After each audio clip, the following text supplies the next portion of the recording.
दोस्तों, मौर्य वंश का जो इतिहास है वो हमारे भारत के इतिहास का बहुत ही ज़्यादा स्वर्णिम अध्याय है। मौर्य वंश का इतिहास इतना गरिमामय है कि इसने इतिहास की सीमाओं को तोड़ दिया और इसका प्रभाव हमारे वर्तमान पर भी पड़ता है।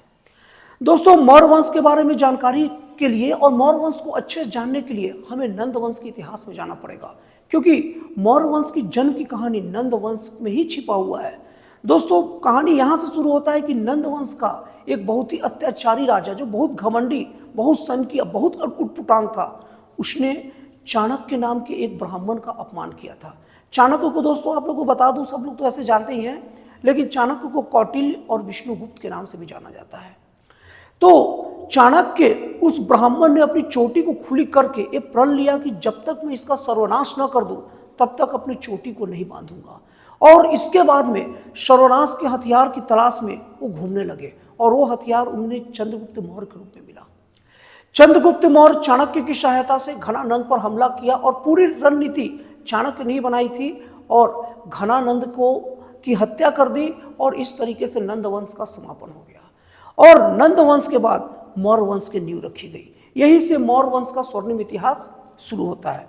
चाणक्य जिनके गुरु हो, उन्हें हराना या उन्हें कुछ भी नुकसान पहुंचा पाना बहुत बड़ी बात होता है उस वंश का, उस राज्य का। 305 ईस्वी आप लोग दोस्तों नाम सुने होंगे, आप लोग नाम सुने होंगे सिकंदर का, जिसे विश्व विजेता कहते थे। सिकंदर का 33 साल की उम्र में बेबीलोन में देहांत हो गया और सिकंदर के बाद पूरी उनकी रणनीति, पूरे उनके नियमों पर चलने वाला सेल्यूकस निकेटर था, जो सिकंदर का सेनापति भी था और सिकंदर का उत्तराधिकारी भी था। तो एक तरीके से मान लीजिए कि वो सिकंदर ही था। उसने 305 ईसा पूर्व में मौर्य वंश पर हमला किया और चंद्रगुप्त मौर्य ने उसे बहुत बुरी तरीके से हराया। और इसके बाद हारने के बाद सेल्यूकस निकेटर ने कंधार, काबुल, अफगानिस्तान सब के सब चंद्रगुप्त मौर्य को दे दिया। इस तरीके से मौर्य वंश का सीमा बहुत आगे तक बढ़ गया, गल्फ कंट्री तक बढ़ गया। और इसके बाद चंद्रगुप्त मौर्य ने भी 500 हाथी दी और सेल्यूकस निकेटर ने खुश होकर अपनी बेटी हेलेना की शादी चंद्रगुप्त मौर्य से कर दी। इस तरीके से चंद्रगुप्त मौर्य का साम्राज्य एक शील्ड साम्राज्य हो गया, जिसे कुछ भी नहीं किया सकता। और चंद्रगुप्त मौर्य बहुत सारी विकास कार्य भी किया। चंद्रगुप्त मौर्य के विकास कार्य के बारे में बता दूं तो उसने सुदर्शन झील का निर्माण कराया था, जहां अभी वो गुजरात का इलाका है, ताकि वहां का अगल बगल सिंचाई तरीके से हो सके। इसके बाद आप लोग ग्रैंड ट्रंक रोड का नाम सुनते होंगे। आप लोग इसको जरा नोटिस करिएगा, ग्रैंड ट्रंक रोड का मरम्मत शेरशाह सूरी ने करवाया था। ध्यान से देखिएगा, आप सब के सब लोग सुनिएगा, आपका ज्ञान का स्तर को बढ़ाएगा। आप लोग सुनते होंगे कि ग्रैंड ट्रंक रोड का मरम्मत किसने कराया, तो वो किसने कराया था? शेरशाह सूरी ने। लेकिन ग्रैंड ट्रंक रोड का निर्माण चंद्रगुप्त मौर्य ने कराया था।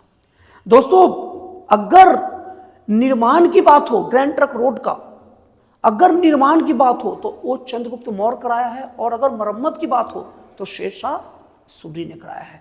तो इस तरीके से इनका विकास कार्य भी बहुत तगड़ा है। उसके बाद कहते हैं कि जब आदमी को सब चीज मिल जाता तो जीतने के लिए कुछ बचता ही नहीं है, वो भी एक अजीब समस्या रहता है। चंद्रगुप्त मौर्य उसके बाद में जैन धर्म अपनाने लग गए और श्रावणबेल बेला में उन्होंने भूखे रह के अपने प्राणों का त्याग कर दिया, जो कर्नाटक में भी अवस्थित है। चंद्रगुप्त मौर्य के बाद उनके बेटे बिंदुसार ने अपना शासन संभाला। दोस्तों, आप लोगों को बहुत ज्ञान की बात बताता हूं, एकदम नोटिस करके रखिएगा, कॉपी पेन लेकर बैठा करिए, ये चीज नोट करिएगा। बिंदुसार और बिंबिसार में बहुत सारे लोग कंफ्यूज रहते हैं। अगर बिंबिसार बोला जाए तो उसके बहुत पहले का शासक था, जो हर्यंक वंश का पहला शासक था, या मान के चलो कि मगध का पहला शासक था, वो था बिंबिसार। और बिंदुसार था मौर्य वंश का शासक, उसके बहुत बाद चंद्रगुप्त मौर्य का बेटा वो है बिंदुसार। तो उसके बाद में 298 ईसा पूर्व में चंद्रगुप्त मौर्य की जब मृत्यु हुई तो 298 ईसा पूर्व में बिंदुसार ने चंद्रगुप्त मौर्य का उत्तराधिकारी बना और उसकी गद्दी को संभाला। बिंदुसार अपने आप को अमित्रकोट कहता था। अमित्रकोट का मतलब क्या है कि अब उसका जो मित्र नहीं है उसको खत्म कर देगा, उसका नाश कर देगा। अमित्र घात भी अपने आप को कहता था। तो इस तरीके से बिंदुसार का शासन कोई छू नहीं पाया और इसने 16 राज्यों को भी जीता। और बिंदुसार का शासन एकदम अजय टाइप का चलता रहा।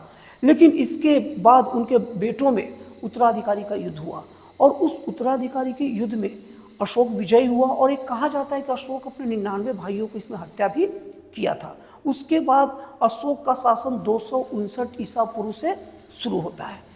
अशोक का शासनकाल बहुत ही ज़्यादा ऐसा शासनकाल था, उसके जो डिसीजन लिए गए, निर्णय लिए गए, उसका प्रभाव आज भी देखने को मिलता है। आज भी बहुत सारी चीज़ें लोगों को पता नहीं, इसकी शुरुआत अशोक के समय में ही हुआ है। सबसे पहला, सड़क के दोनों तरफ पेड़ लगाने का शुरुआत अशोक ने किया था कि अगर कोई राहगीर चलेगा तो वो विश्राम भी करेगा और सड़क के दोनों तरफ जब पेड़ रहेगा तो राहगीरों के लिए बहुत सुविधाजनक रहेगा।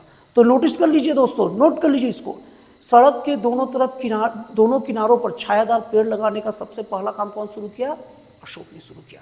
दोस्तों, आप लोग पशुओं का अस्पताल देखते होंगे जहाँ तहाँ, वो पशु का अस्पताल, पशु एक प्राणी होता है, उसको भी इलाज की जरूरत है। इस चीज को अशोक ने समझा और अशोक संभवतः पशुओं का पहला अस्पताल भी अशोक ही ने बनवाया था। इसके बाद अपने राज्य अभिषेक के लगभग 8 साल बाद अशोक ने कलिंग पर चढ़ाई की। ये बहुत बड़ा अशोक का काम है जिसके लिए अशोक को याद किया जाता है। कलिंग पर चढ़ाई की और कलिंग में भीषण लोगों की जानें गई। कहा जाता है कि अशोक जीत तो गया, लेकिन इससे अशोक बहुत ज़्यादा पछतावे में चल गया।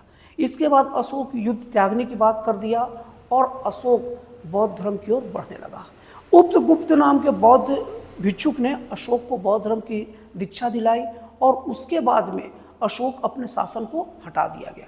उसके बाद अशोक का पोता वासुदेव शासन संभाला और वासुदेव के बाद बृहदत्त नाम के उसके बेटे ने शासन संभाला और बृहदत्त की हत्या पुष्यमित्र शुंग नाम के उसके ब्राह्मण सेनापति ने कर दी और इस तरीके से मौर्य वंश का समापन हो गया और उसके बाद में ब्राह्मण राज शुरुआत हो गया। दोस्तों, ये था मौर्य वंश का इतिहास। हम सब लोग को ये सब जानकारी होनी चाहिए ताकि हमें अपने ज्ञान पर गर्व हो सके, अपने आप पर गर्व हो सके। तो दोस्तों, आपको वीडियो कैसा लगा मुझे कमेंट करके बताइएगा। तो फिर मिलते हैं अगले वीडियो में एक जन कल्याणकारी और एक राष्ट्रवाद से प्रेरित नए विचारों के साथ।